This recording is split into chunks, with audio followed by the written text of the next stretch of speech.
कुछ नहीं सहा होगा तूने इतने सालों से। मैं तुझसे कहती रही कि तू मेरे पास आके रह जा, पर तूने मेरी एक बात नहीं सुनी। मेरा जी घबरा जाता है बेटा जब मैं सोचती हूँ कि तूने आरव को अकेले कैसे बड़ा किया। कैसे आती दादी मैं यहाँ? पापा ने घर से आप सबसे दूर भेज दिया था। निकल जाओ अभी के अभी इस घर से।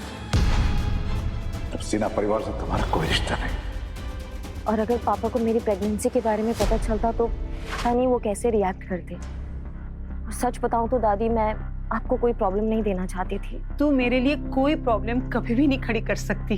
अरे मेरी तो आंखें तरस जाती हैं बेटा तुझे देखने के लिए। तो आ तो गई हूँ मैं अपनी दादी माँ के पास। बस आधे घंटे में आपके पास पहुंच जाऊंगी दादी। मैं बहुत एक्साइटेड हूँ। मुझे पापा को बताना है कि I missed him so much.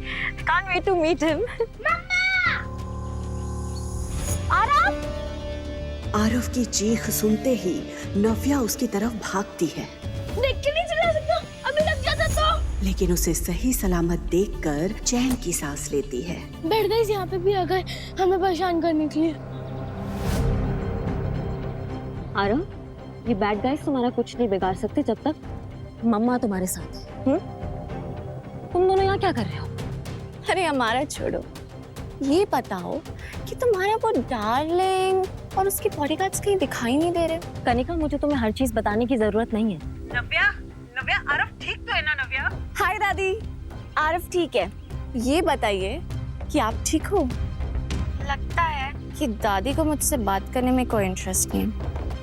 Anyways, तुम दोनों ने एयरपोर्ट पे कम तमाशा नहीं किया था। अब क्या लेने आए हो यहाँ पे? ओ हेलो, हमें भी आने का कोई शौक नहीं है।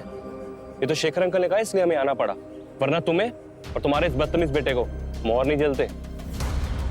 बाय द वे, पापा ने तुम्हें घर बुलाया। अभी हम गाड़ी में वेट कर रहे हैं, आ जाओ। Let's go. आरव, तुम यहाँ साइड में खड़े रहो और हिलना मत, मैं बैग लेके आ रही हूँ। दादी, सुना आपने? पापा ने मुझे घर पे बुलाया। क्या लगता है आपको वो मुझे माफ कर देंगे ना? आरव को अपनाएंगे ना वो? दादी, क्या मुझे जाना चाहिए ना घर पे? दादी। दादी टेंशन में फोन कट कर देती है। नव्या इतनी उम्मीद से यहाँ आई है, जब उसे पता चलेगा कि शेखर उसे यहाँ क्यों बुलाया है तो उसका तो दिल ही टूट जाएगा। पर सच ज्यादा देर तक छुपेगा नहीं, इसलिए मुझे इसे सब कुछ बता देना चाहिए। तभी नव्या फिर से दादी को फोन करती है। हाँ नव्या बेटा। हाँ दादी, उस वक्त बेटा शेखर ने तुझे यहाँ बिखरे रिश्तों को जोड़ने के लिए नहीं बुलाया। उसने तो तुझे कनिका और ऋषि की सगाई के लिए यहाँ बुलाया है। मुझे पता है कि आपने कुछ भी नहीं किया है, क्योंकि जो कुछ भी किया है वो तो मैंने किया है। कल रात में जिस कमरे में तुम थी, उस कमरे में ऋषि नहीं, कोई और था। और मैंने ये सब इसलिए किया क्योंकि अगर कोई ऋषि से शादी करेगा तो वो मैं होंगी। कुछ सेकंड्स के लिए नव्या इमोशनल जरूर हुई, लेकिन फिर उसने अपने आप को एक बार फिर समेट लिया। आखिर कनिका जीत ही गई। माफ कर दे मुझे मेरी बच्ची। मैं नहीं चाहती थी कि ये बात तुझे वहां जाकर पता चले, इसलिए मुझे तुझे बतानी पड़ी। देख बेटा, मैं जानती हूँ कि एक वक्त ऐसा था जब तू ऋषि से बेइंतहा प्यार करती थी।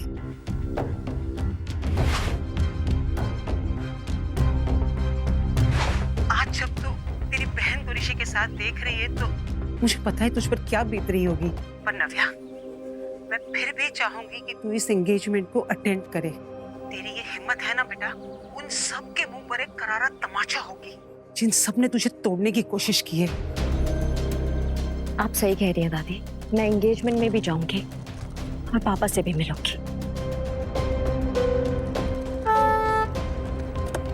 और कितना टाइम? बैठो अंदर, हमारे पास पूरा दिन है तुम्हें पिक एंड ड्रॉप करने के लिए। चलो आरव। मैं नहीं चलूंगा, ये बैठ गई है। आरव, ये हमें नाना जी के पास लेके जा रहे हैं। नाना जी के पास? थोड़ी देर और टॉलरेट कर लो प्लीज। चल।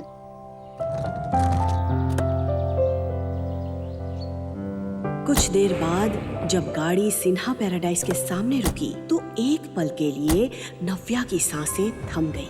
ये घर देखते ही उसे वो दिन याद आ गए जब वो यहाँ से आखिरी बार निकाली गई थी। निकल जाओ अभी के अभी इस घर से। ऋषि और कनिका तो तेजी से उतरकर घर के अंदर चले गए थे, लेकिन इतने सालों बाद अपने ही घर के अंदर जाने के लिए नव्या के पैर कांप रहे थे। वो यहाँ आ तो गई थी, लेकिन उसे समझ नहीं आ रहा था कि वो इस घर के लोगों को फेस कैसे करेगी। तभी आरव नव्या का हाथ पकड़ता है और उसे हिम्मत देता है। आरव का एक्साइटेड चेहरा देखकर नव्या हिम्मत जुटाती है। वो आरव का हाथ पकड़कर धीरे धीरे घर के एंट्रेंस पर पहुंची, लेकिन जैसे ही वो घर के अंदर घुसती है कि तभी उसकी सौतेली माँ अपना झूठा नाटक शुरू कर देती है। अरे नव्या, सबसे पहले तुम मुंह मीठा करो। अरे आज तुम्हारी घर वापसी है, तुम्हारी बहन की सगाई के लिए। अब दो खुशखबरियां हैं तो फिर मुंह मीठा करना तो बनता है ना। मैं जानती हूँ आप मुझे खास पसंद नहीं करती हैं। मिठाई खिला के नाटक करने की कोई जरूरत नहीं है। ऐसे बात करोगी अपनी माँ के साथ? ये संस्कार दिए मैंने तुम्हें। इतने सालों बाद अपने पापा को देखते ही नव्या को अपना खुशहाल बचपन याद आ गया। पकड़ लिया, चलो।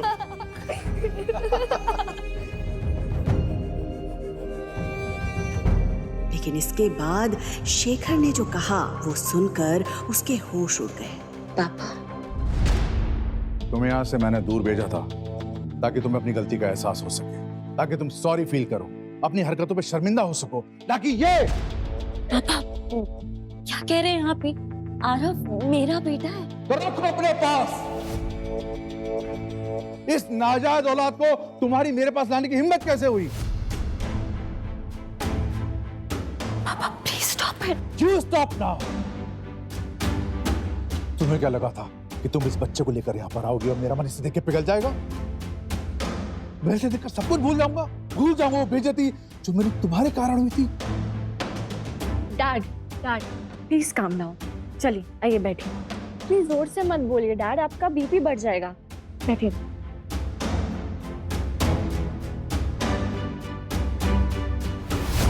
अब आएगा मजा। लीजिए पानी पीजिए। Calm down. After all he is your grandson.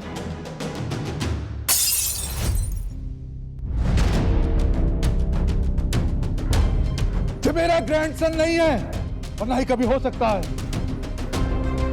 लेकिन परिवार इस बच्चे को कभी एक्सेप्ट नहीं करेगा नव्या। ये बात तुम जिंदगी भर मत भूलना। नव्या समझ गई थी कि इतने सालों में शेखर के मन में उसके लिए नफरत का बीज और भी गहरा हो गया था और बची कुची कसर शिखा और कनिका पूरी कर रहे थे। तो मैं भी यहाँ पे अपने बच्चे को एक्सेप्ट करने की गुहार लेकर नहीं आई हूँ। मैं यहाँ एंगेजमेंट अटेंड करने आई हूँ। वो अटेंड करूंगी और यहाँ से चली जाऊंगी। करो, बिल्कुल करो। इनफैक्ट मैंने तुम्हें बुलाया है एंगेजमेंट के लिए, लेकिन मेरी भी एक शर्त है। इस सगाई में केवल तुम वेलकम हो। ये बच्चा उस इवेंट में नहीं आ सकता और मैं तुम्हारी वजह से और बेइज्जती सहन नहीं कर सकता। तो ठीक है, ये एंगेजमेंट आप सबको ही मुबारक हो। Congratulations Kanika and Rishi.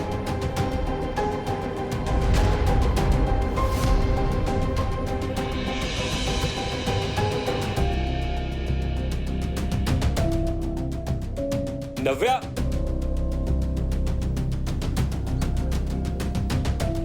Aarav cab आ गई है, वहां पे वहां जाके बैठो, मम्मा आ रही है। नव्या, अब क्या है? कुछ बच गया है क्या? अंदर जो हुआ, एयरपोर्ट पे जो हुआ, क्या वो कम था क्या जो अभी भी कुछ कहने आ गए हो मेरे पीछे? तुम्हें जरा भी नजर नहीं आ रहा कि अगर तुम्हें फिर से अपनाना चाहता है, बस तुम्हें अपनी जिद छोड़नी है। जिद नहीं, वो मेरा बेटा मुझसे छोड़ने के लिए कह रहे हैं। डू यू इवन रियलाइज उसका मतलब क्या होता है? मेरा बेटा। मैं भी किससे बात कर रही हूँ? Forget it. तुम इतना लगाव क्यों इस बच्चे से? ये उसी का बच्चा है ना जो एयरपोर्ट पर आया था, या किसी और का? तुम ये सवाल क्यों कर रहे हो?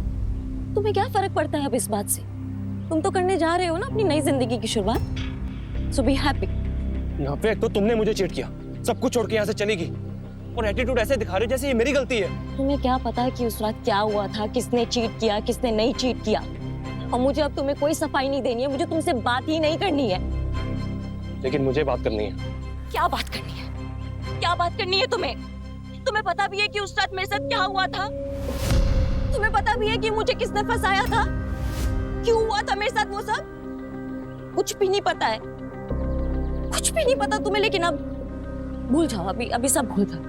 अभी तुम अपने फियांसे कनिका के साथ एकदम खुश रहो। To be honest, you both deserve each other. Navya, क्या कहना चाहती हो तुम?